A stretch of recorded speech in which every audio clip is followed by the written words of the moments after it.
What does Hebrews 6 verses 4 to 6 mean when it speaks of restoration to repentance being impossible for those who have fallen away? If you want a good answer to that question, stick around.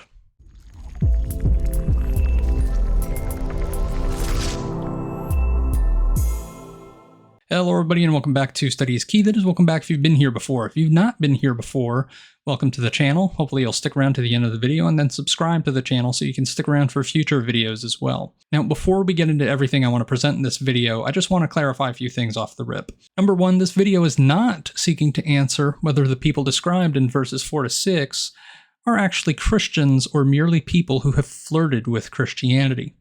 I believe it's quite obviously referring to actual Christians, but I won't be arguing for that in this video, I'll just be assuming it. Number two, this video is also not seeking to answer the question of whether actual Christians can apostatize. I believe they obviously can, but I won't be arguing for that here in this video, I'll just be assuming it. And finally, number three, even if you disagree with me on one or both counts, it's actually irrelevant, because even if one thinks that actual Christians cannot fall away, or even if one thinks that the passage is referring to people who flirt with Christianity and pull away from it, the answer I'm going to give in response to the question I am seeking to answer is actually compatible with either view, so don't click off. Now, with that preface out of the way, let me now state the outline for the rest of the video. Firstly, I'm going to read the passage for us.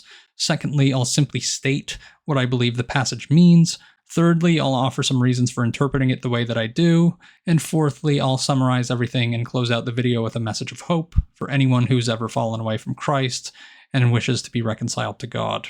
Now, let's begin by reading verses 4 to 6.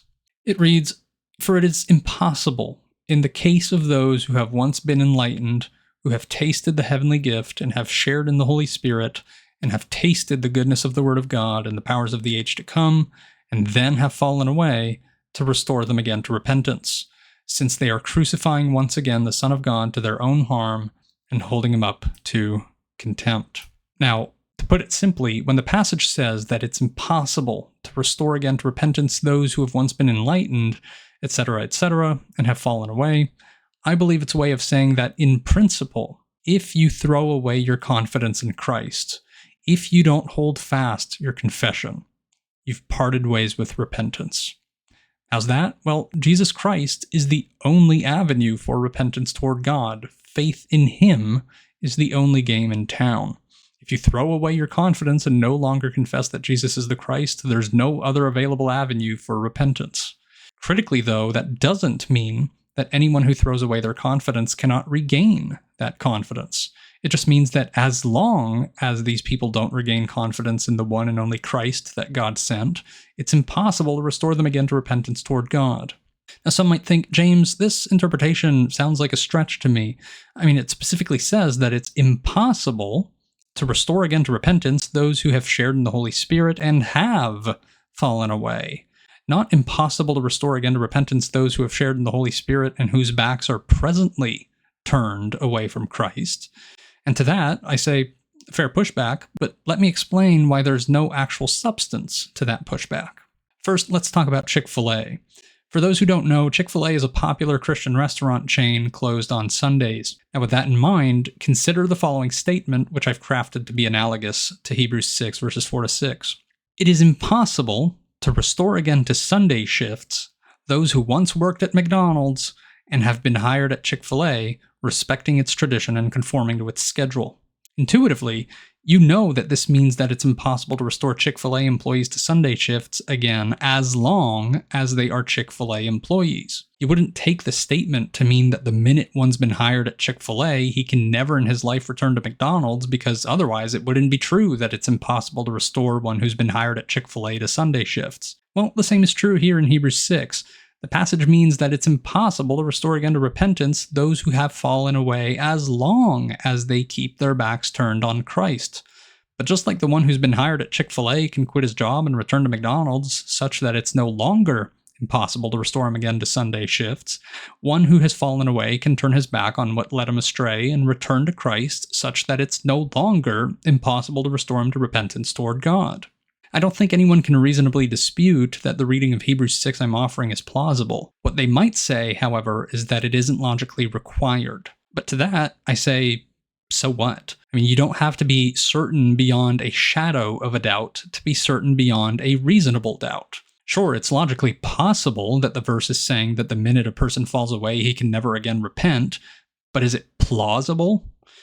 I don't think so. I think it's at the level of plausibility that the reading fails to pass the sniff test. First of all, most Christians know someone that they think was either a true Christian or at least seriously flirting with Christianity who turned their back on the faith altogether and later came back to embrace it. Second of all, there's obviously no natural or organic mechanism that makes it impossible for all such people to ever return to Christ. And third of all, if there is anything that might make it impossible for all such people to ever return to Christ, it would be God supernaturally doing something to ensure that they don't. But there isn't any indication in Scripture outside of this passage allegedly that this is God's modus operandi the minute anyone who fits the description in Hebrews 6:4-6 falls away for any reason whatsoever.